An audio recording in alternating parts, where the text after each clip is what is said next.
예, 안녕하십니까. 유수봉입니다. 자바스크립트 강의 네 번째 시간입니다.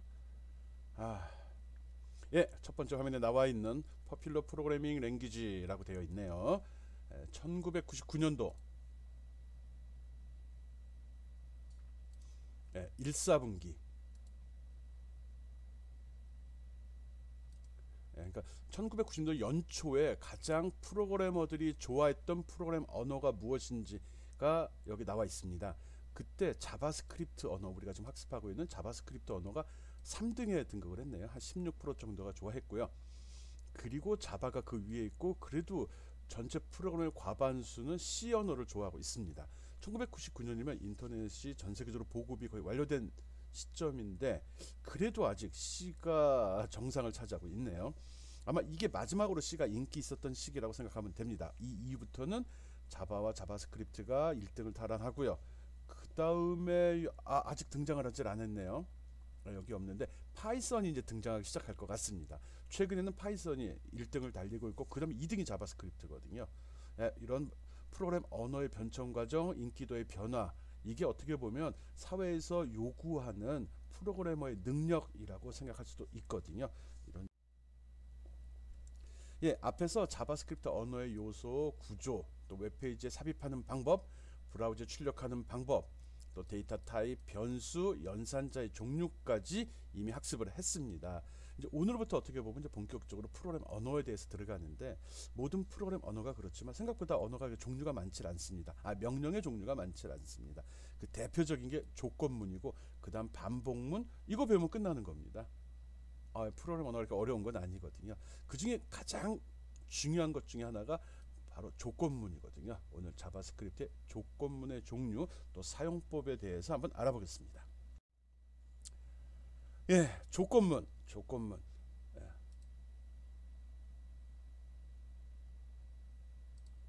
조건문 하면 보통 이제 순서 오더 심볼로는 이런 기호를 씁니다. 다이아몬드 모양으로 됐죠.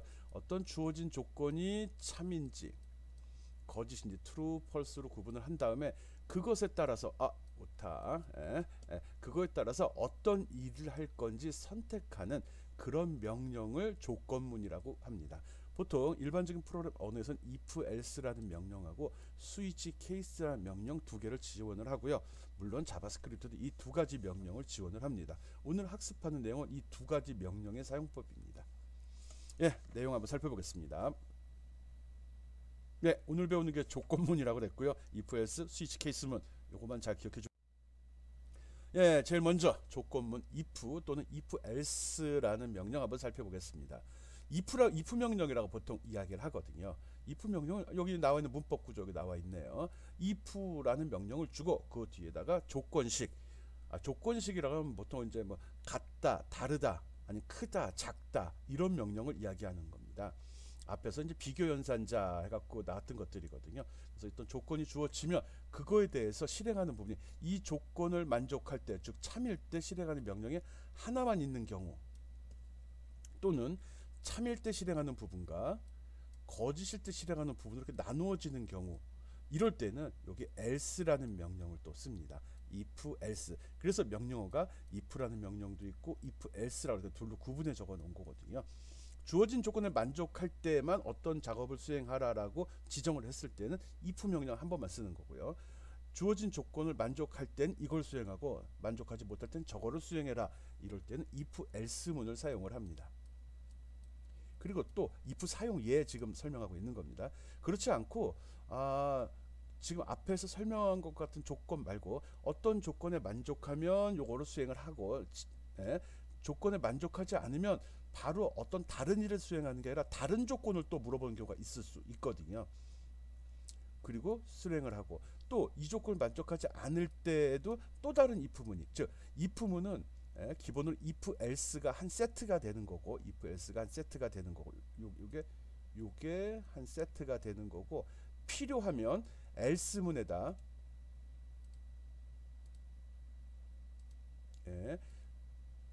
요게 한 세트가 된다고 얘기했죠. 그리고 필요하면 요 else문 뒤에다 이 세트를 또 계속 붙여서 사용해도 됩니다. 그러니까 조건이 여러 가지로 나눠졌을 때 이것저것 막 물어보고 싶다, 이럴 때는 필요하면 else 뒤에다 if를 계속 붙였을 수 있다는 거죠. 그래서 기본은 if 또는 if else가 되는 거고, 그 다음에 확장해서 쓰면 뭐 nested if다 이런 말을 쓰거든요. 뭐 중첩 if 이런 말도 쓰고요. 네, 이렇게 사용할 수도 있다는 겁니다. 뭐 샘플로 오른쪽에 들어놨습니다. 어떤 조건에 대해서 한 가지 작업만, 즉 참일 때 처리하는 내용만 지정할 땐 이런 식으로 설명이 됩니다. if a가 b보다 크면 document write, 이 명령 기억하나요? HTML 명령을 그대로 출력하는 경우, 네, HTML 문서에 그냥 자바스크립트 안에 이 명령이 들어있다 하더라도 document write라는 명령으로 저 다운표 속에다가 HTML 태그나 명령을 적게 되면은 그게 그대로 HTML 문서가 돼서 바로 출력이 돼버립니다. HTML 태그를 이용해서 웹페이지를 작성한 것과 같은 효과를 나타냅니다. 요 앞에 if의 조건이 하나 달렸고 else란 말이 없다는 거, 요게 이제 특징이고요. 두 번째 사용, 여기 나왔었죠. if하고 else를 사용하는 경우인데, 이건 첫 번째 주어진 조건, 만약에 a가 b보다 크면 이거를 출력하고 a가 b보다 크지 않으면 이거를 출력해라, 이런 소리입니다. 단순하죠? 이거는 참일 때만 처리하고 거짓일 때는 아무 일도 안 하고, 얘는 거짓일 때는 아무 일도 안 하고 지나갑니다. 얘는 참일 때, 거짓일 때 두 가지를 선택적으로 사용할 수 있도록 제시합니다. 또 샘플 또 나옵니다. 그리고 맨 마지막에 nested if라고 그랬죠. 이거는 첫 번째, 만약에 a가 b보다 크면 크다고 찍고, 아니면 요번엔 a가 b보다 작은지도 한번 확인해 봐라. 왜 이렇게 하지? 그래서 a가 b보다 작으면 b가 크다라고 찍어라. a가 작다는 소리니까요. 그렇지 않으면, 두 숫자를 지금 비교하는 경우거든요. 두 숫자를 비교했을 때 발생 가능한 경우의 수는 결과는 뭐가 있죠? a가 큰 경우 있을 수 있고 b가 큰 경우 있을 수 있죠. 그리고 또 하나는 a, b가 같은 경우가 발생할 수도 있잖아요. 그래서 요거는 a가 큰 경우, 요건 b가 큰 경우, 요거는 같은 경우로 해서 이렇게 처리를 했네. 그래서 a와 b는 같다라고 출력을 했습니다. 이런 식으로 if문은 세 가지 방법으로 처리가 가능합니다. 참인 경우만 선언한 경우, 거짓인 경우도 선언한 경우, 그 밖에 아닌 경우를 다시 또 if문을 써서 중첩적으로 중복해서 사용한 경우로 구분할 수 있습니다. if문을 사용하는 방법, 크게 봐서 세 가지가 있다. if만 쓰는 경우, if else를 쓰는 경우, 그리고 else 뒤에 또 if나 if else문을 또 붙여서 쓰는 경우. 그리고 if문을 쓸 때 좀 조심해야 될 것은, 가능하면 이런 식으로 해달라는 겁니다. 조건문 옆에는 꼭 괄호로 해서 어느 조건인지 어디서부터 어디까지 조건문인지 명확히 하고요. 처리되는 내용,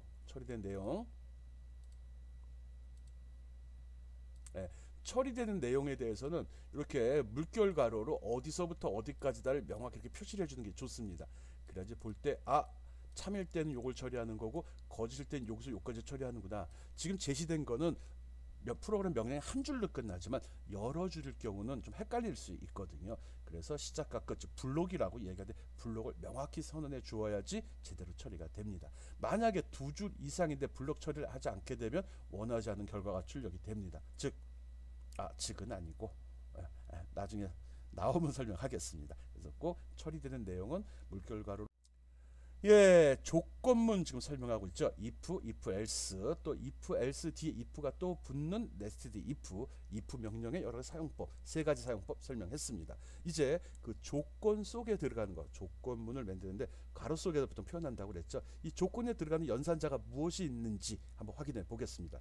그런 연산자를 비교 연산자라고 하거든요. 이미 알잖아요. 작다, 크다. 작다, 크다 기준은 왼쪽이 기준이 되는 겁니다. 그리고 같다를 표시할 때 특이한 점이 는을 두 번을 씁니다. 는을 한 번만 쓰게 되면 오른쪽에 있는 데이터를 왼쪽에 저장하라는 의미가 돼버리거든요. 그래서 는을 두 개를 써가지고 같다라는 걸 표시합니다. 그리고 같지 않다 할 때는 느낌표에 는을 표시합니다. 원래는 not equal을 쓰면 좋겠지만 키보드에 이런 문자는 없거든요. 그래서 요걸 쓴다는 거 기억해 주고요. 요거는 뭐죠? 크거나 같다. 이건 작거나 같다. 이런 식으로 같다라는 표현이 추가로 사용될 수 있습니다. 또 이렇게 쓸 때는 같다는 표현은 늘 뒤쪽에 붙습니다. 같거나 크다, 같거나 작다, 이런 식으로 표현하면 안 된다는 거죠. 밑에 설명표에 다시 한번 해놨습니다. 보통 이거를 갖다 작다라고도 우리는 읽고요. 영어로는 less than이라고 읽거든요. 작다. 우리 뭐 작다라고 읽죠. a가 b보다 작으면 이 조건문의 결과는 true, 참이다, 이 소리입니다. 다 아는 거잖아요. 참, 거짓, 논리값은 true, false로 표현이 됩니다. 만약 이렇게 됐으면 A가 B보다 작거나 같다. 작거나 같으면 true가 되고 거짓이면 false가 나오겠죠. 요건 중요한 건 아니고요. 어떤 식으로 조건을 표현한다는 거 비교 연산자를 사용을 하는데 여기서 쓸 수 있는 거는 이렇게 6가지가 있다는 거 꼭 기억하면 됩니다. 앞에서 연산자 설명할 때 이런 거 얘기한 적이 있거든요.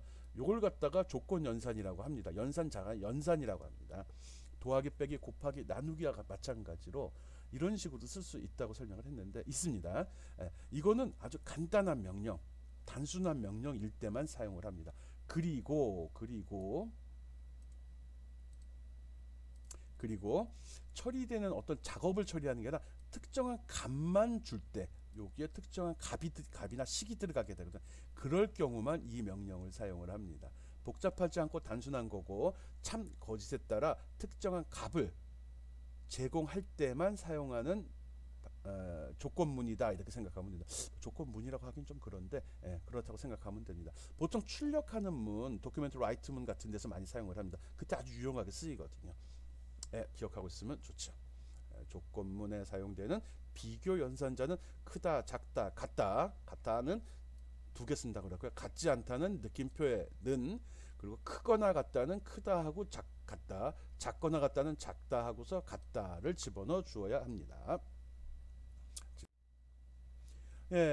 이제 요번에는 조건이 하나가 아니라 2개, 3개, 4개 여러 가지가 있는 경우를 사용한 연산자를 이야기하겠습니다. 그런 걸 논리 연산자라고 하는데 이 논리란 말이 나죠. 논리라는 건 참 거짓으로 판단할 수 있는 것 이렇게 이야기합니다. 여기에 사용된 연산자는 요거 %라고 읽습니다. %, 2개 또는 바라고 읽거든요. 바 2개 또는 이 느낌표를 사용을 합니다. 느낌표는 아까도 not equal 할 때 이거 썼었죠. 이렇게요.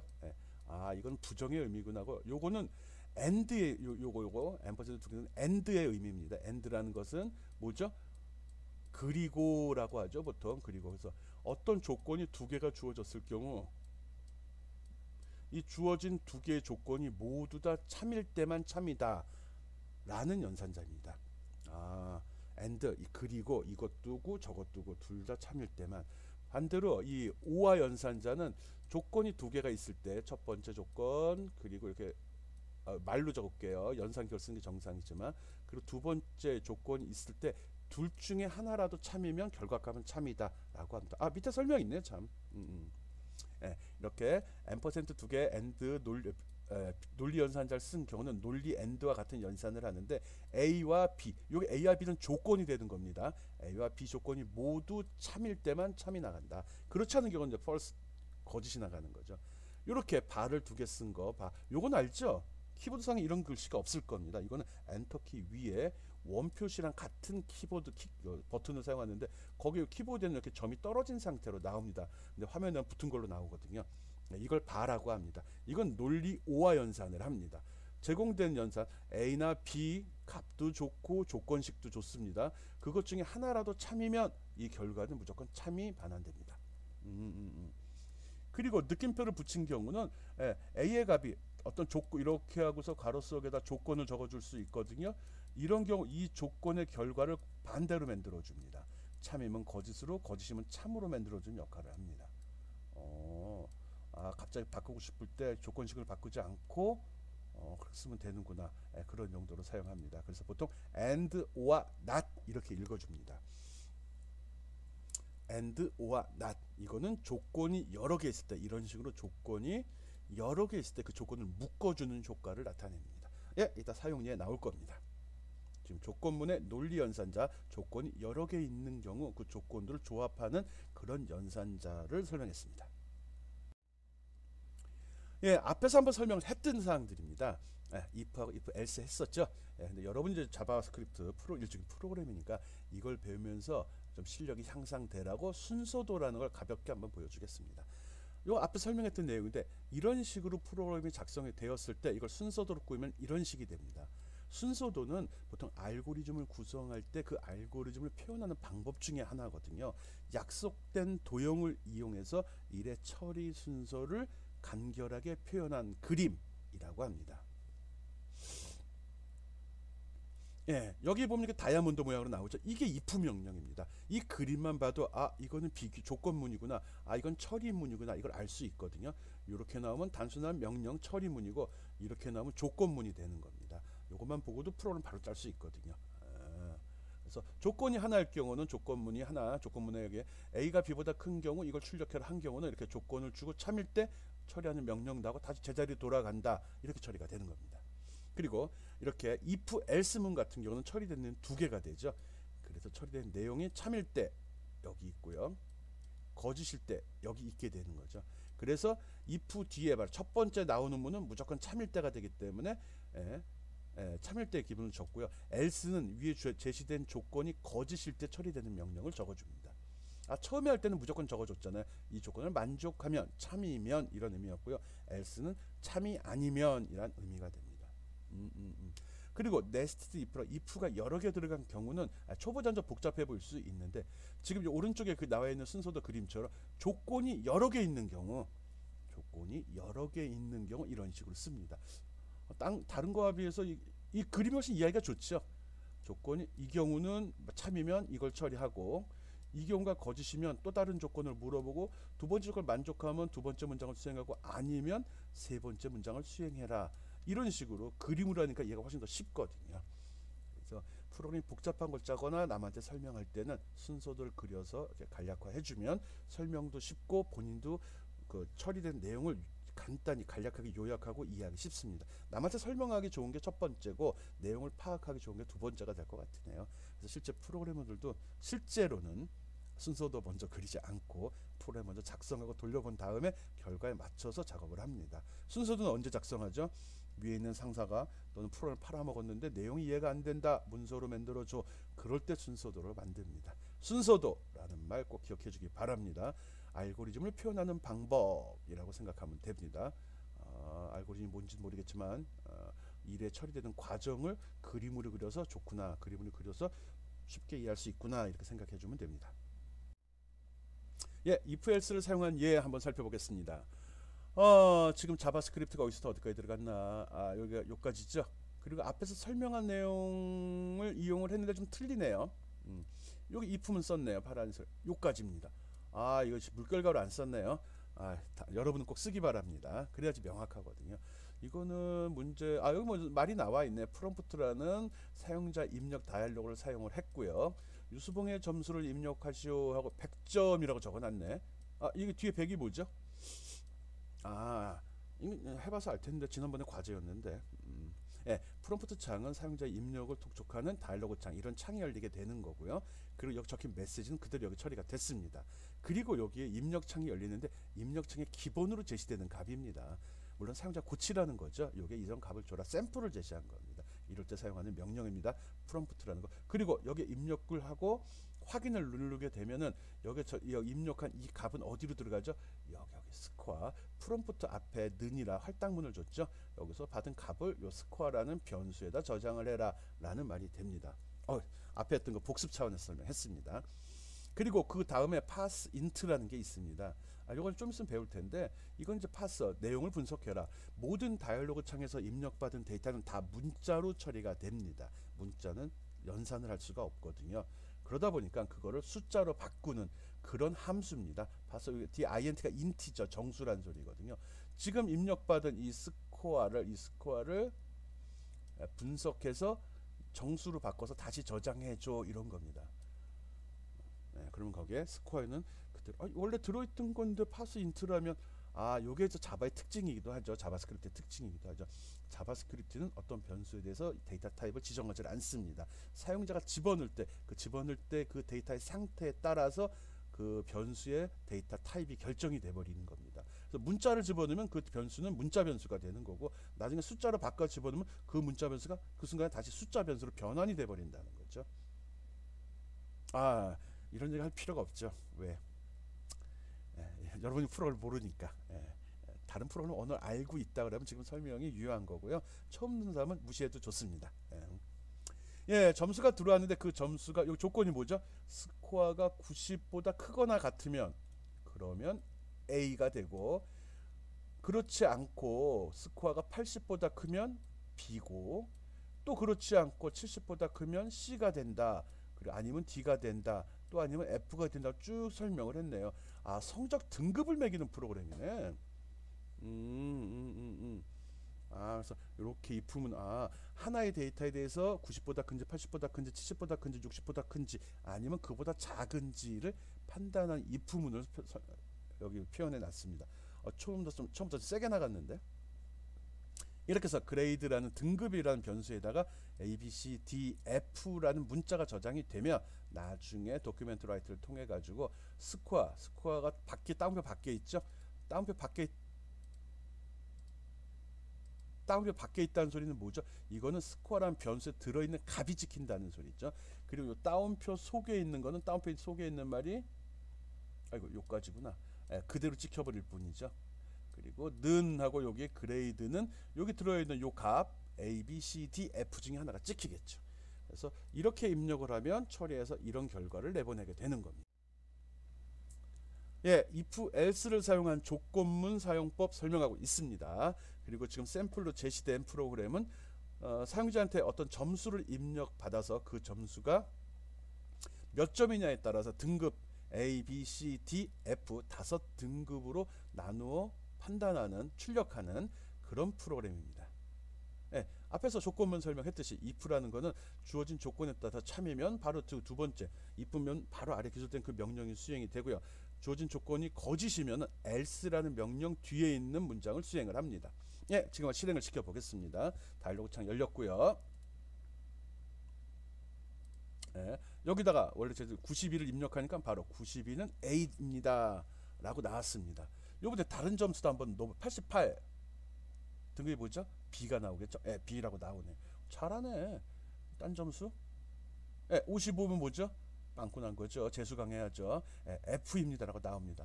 거기서 입력한 데이터가 프롬프트로 입력이 되는 거고요. 단계별로 그 값의 크기를 비교해 가지고 그 조건에 만족하는 부분의 값을 명령을 수행을 하고, 그리고 여기 수행이 되면 바로 빠져버립니다. if문으로 조건이하고 수행 명령이 나오면 한 번에도 만족하는, 여기 해당하는 게 나왔으면 이 밑에 거는 수행이 되지 않고 바로 빠져버리는 겁니다. if문 뒤에 나온 첫 번째 문장, if문을 만족해 갖고 참여 조건으로 명령을 수행했을 경우 그 다음 바로 아래에 있는 건 수행을 하지 않는다. 그거 알고 있어야 됩니다. 적어놨다고 해서 다 되는 건 아니고 거기에 해당하는 놈만 처리가 되면 바로 빠져나갑니다. 스코어에 저장을 했고요. 아까 설명한 대로 프롬프트라는 창에서 입력받은 점수는 스코어라는 변수로 저장이 됩니다. 이때 이 점수는 문자로 들어가죠. 문자로 들어가요.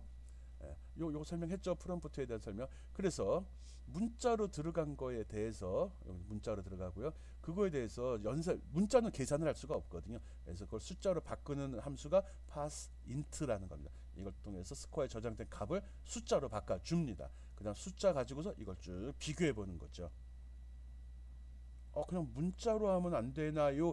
라는 생각을 할 수 있습니다. 그러면 여러분은 나름대로 뛰어난 프로그래머가 될 자질이 있는 건데, 문자로 처리할 때는 여러 가지 제약 조건이 있습니다. 그것 때문에 여기서 문자로 안 하고 숫자로 바꿔서 처리한 거거든요. 일단 여기 제시된 if문이 각각 어떻게 구성이 되어 있는지를 먼저 살펴보기 바랍니다. if에서 else까지가 한 덩어리, 이 조건을 만족하지 또 다시 선택했죠. 이런 경우 또 한 덩어리, 또 요게 한 덩어리, 요게 또 한 덩어리입니다. 이 중에 하나라도 만족하는 경우가 발생이 되면 아래 거는 수행이 되지 않고 바로 스킵이 넘어가 버립니다. 그래서 이렇게 구분이 된다는 거 꼭 기억해 주면 됩니다. 그래서 이 경우는 요거, 요 경우는 저거, 이걸 잘 이해를 해줘야 됩니다. 뭐 이해하기 어려운 내용은 아닌데, 일단은 프로그램 배울 때 새로운 명령을 할 때는 있는 걸 그대로 작성을 하고 돌려서 동작 원리를 이해하는 게 제일 좋습니다.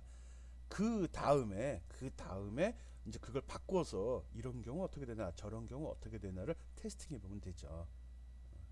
지금 이런 경우도 여러분이 좀 실력이 있거나 그런다면 바꿀 수 있는데, 다시 한번 보겠습니다. 77이면 어떻게 되죠? 77이면은 90보다 그냥 아니다, 80보다 그냥 아니다, 70보다 그냥 해서 바로 윤리 빠진 거거든요. 자기 따라가 봐야 됩니다. 프로그램 실력을 늘리는 거는 어떤 값을 99 넣으면은 딱 들어와서 99는 90보다 크거나 같이 오케이, 뭐 그레이드 A 집어넣고 요 아래 거는 수행이 되질 않습니다. 그렇게 따라가면서 이렇게 됐을 때 프로그램 실제 이렇게 처리되는구나. 보통 이걸 이제 트레이스한다. 뭐 디버깅한다 이런 표현도 쓰거든요. 그래서 프로그램 잘 짜는 사람들 또 문제가 발생됐을 때는 코드 잘 짜는 사람은 딱 쓰고서 머릿속으로 이게 따라가면서 어떻게 될지 예측할 수 있는 거고요. 그리고 또 문제가 발생됐을 때는 실제로 한 줄 한 줄 따라가면서 어디가 잘못 작성되었는지를 발견해내야 됩니다. 잡아내야 됩니다. 예, if else를 사용하는 샘플 한번 살펴봤습니다. 예, 이제 두 번째로 스위치문 한번 살펴보겠습니다.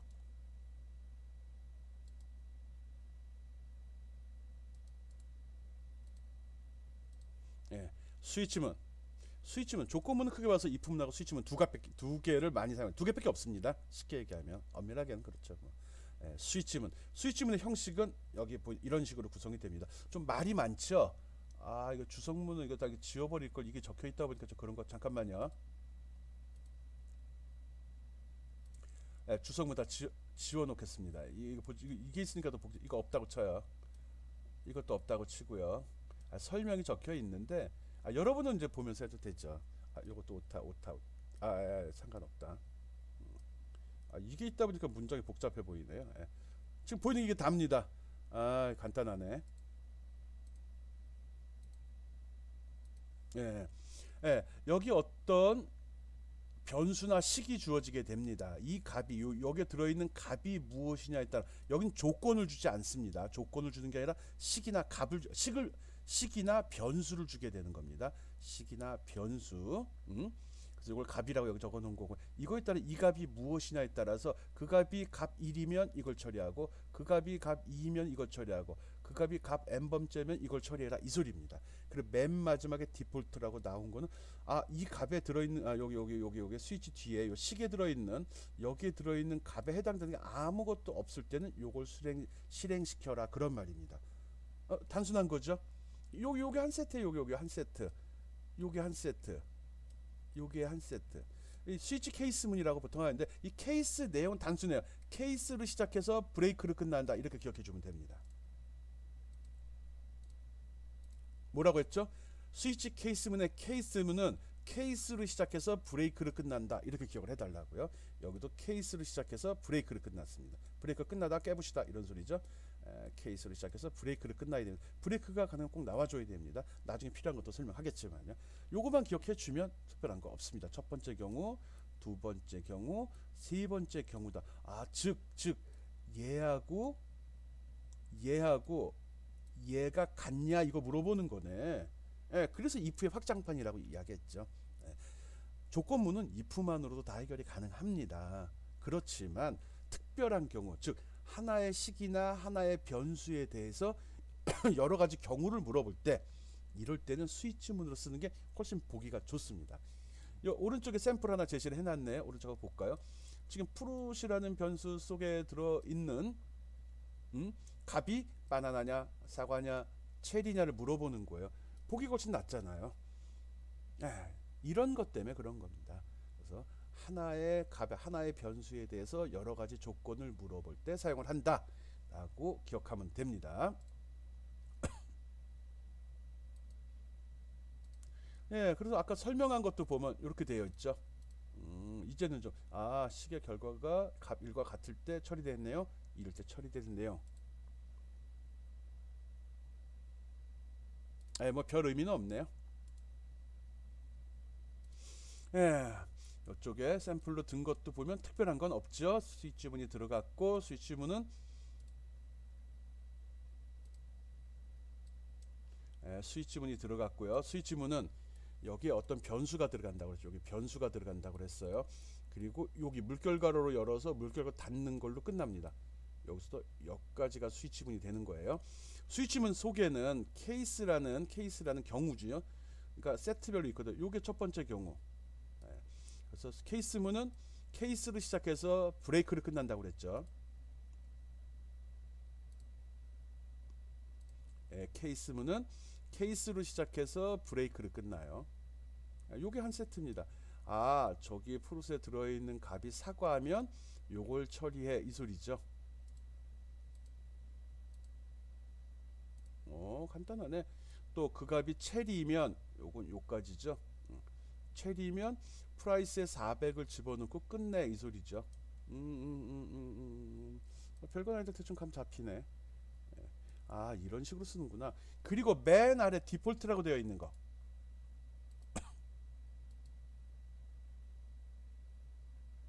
예, 그리고 케이스문을 쓸 때 조심해야 될 게 또 있습니다. 케이스문의 값은 늘 상수 리터럴만 가능합니다. 딱 고정된 값만 가능합니다.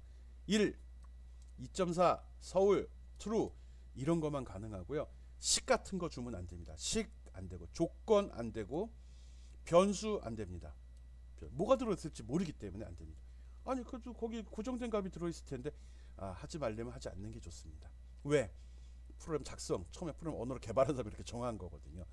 그거에 따라서 컴파일러는 작업을 하거든요. 그래서 케이스문 뒤에는 꼭 고정된 값만 줘야 된다. 이거 고정된 값만 주어야 한다. 즉 고정된 값이 뭐죠? 프로그램 실행 중에 변동하지 않는 거, 변할 수 없는 값, 즉 상수만 달라는 거예요. 상수만. 그다음 리터럴이라는 말을 적은 이유는 변수가 저장해서 쓰지 말라는 겁니다. 그래서 절대 변수나 조건 이건 쓸 수 없습니다. 케이스문에 들어가는 값 이야기합니다. 또 하나 있죠. 케이스문 쓸 때 조심해야 될 사항. 케이스문 쓸 때는 뒤에 꼭 콜론이 들어간다는 거 기억해 줘야 됩니다. 또 케이스문은 케이스로 시작해서 브레이크로 끝난다는 것도 기억해 주고요. 예, 케이스문을 쓸 때 조심해야 될 사항. 케이스문 뒤에는 상수 리터럴만 사용해야 된다고 기억해 주기 바랍니다. 예, 스위치 케이스문을 순서도로 한번 그려봤습니다. 여러분 자꾸 순서도를 보고 순서도를 사용하는 거 익숙해지라고 좀 제시한 거거든요. 이렇게 표현이 되네. 스위치 케이스문은 어떤 때 쓴다 그랬죠? 하나의 변수에 대해서 여러 가지 경우를 비교할 때.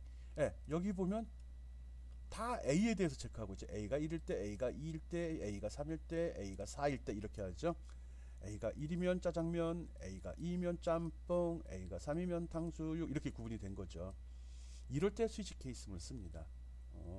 그렇군.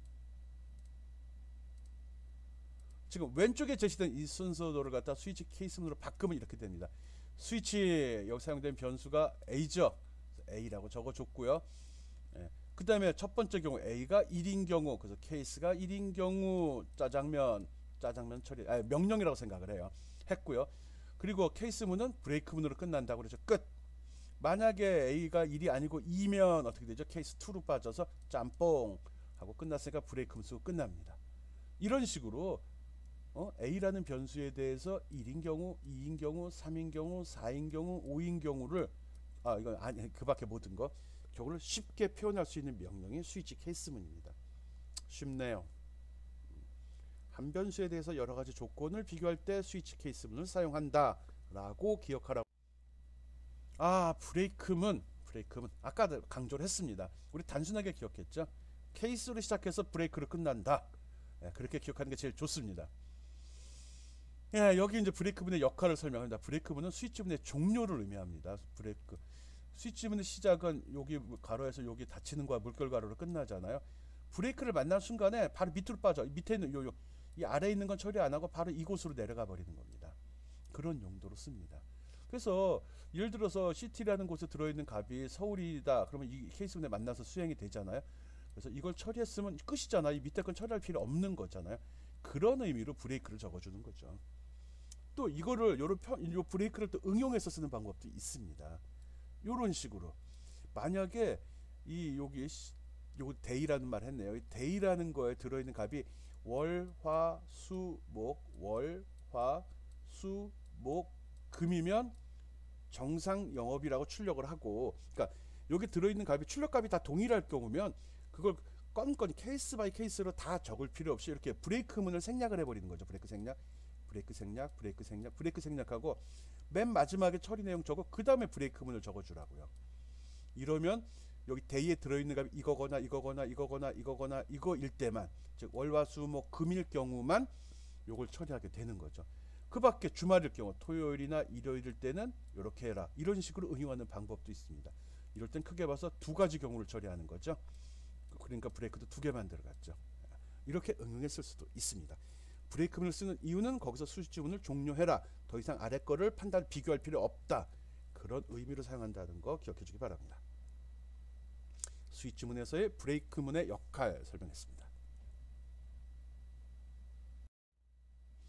예, 스위치문을 사용한 예 한번 들어놨습니다. 앞에서 이 부문에서 쓴 거와 마찬가지로 앞에 우리 이 부분에서 성적 처리했었죠.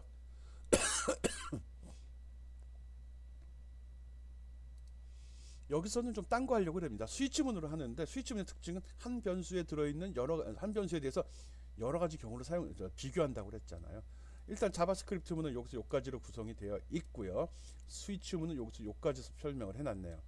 뭔가 이거 볼까요?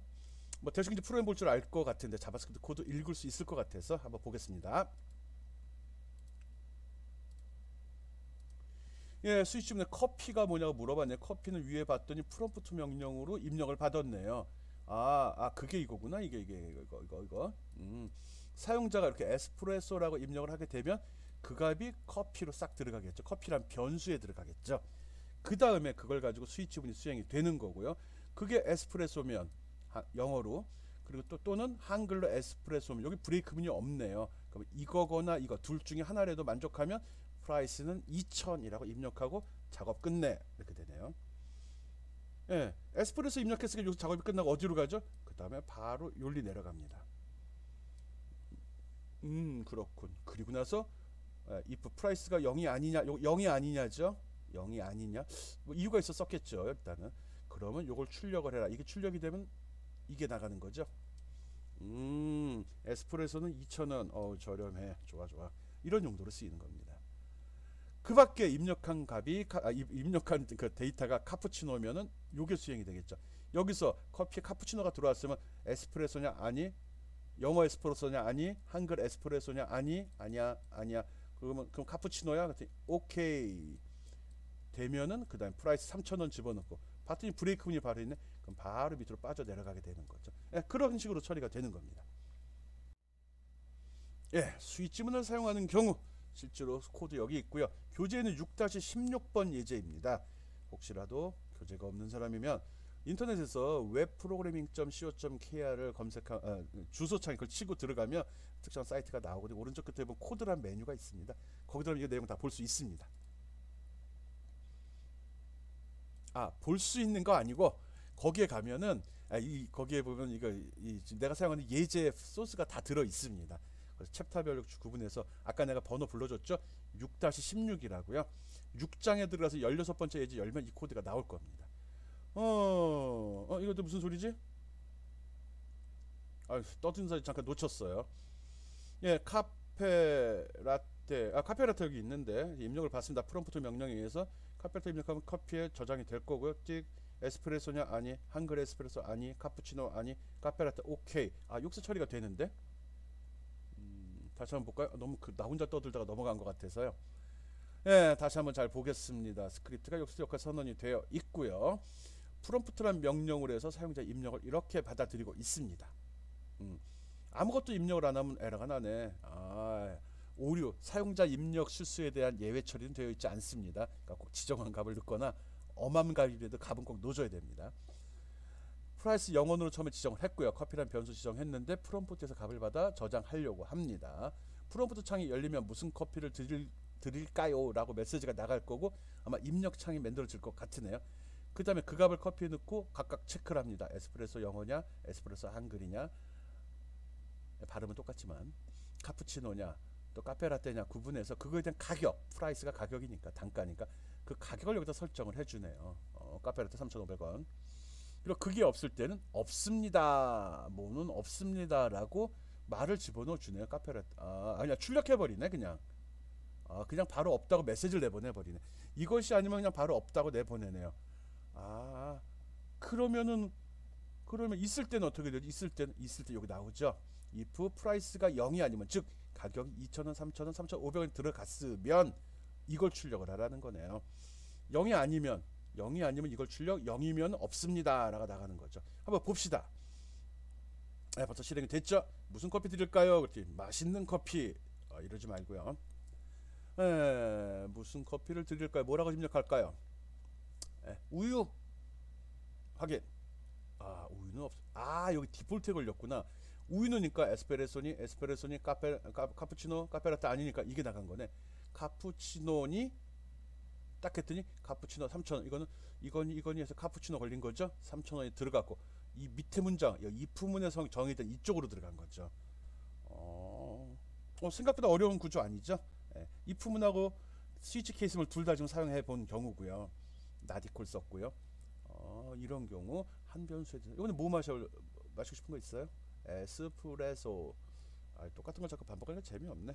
예, 이런 경우 아까도 이야기했죠. 여기 브레이크문이 보통 케이스문은 케이스에서 브레이크를 끝난다고 했는데 여기 에스프레소 영어로 된 거는 생략을 했죠. 즉 에스프레소하고 영어 에스프레소하고 한글 에스프레소에 대해서 동일하게 2,000원 적용한다는 소리입니다.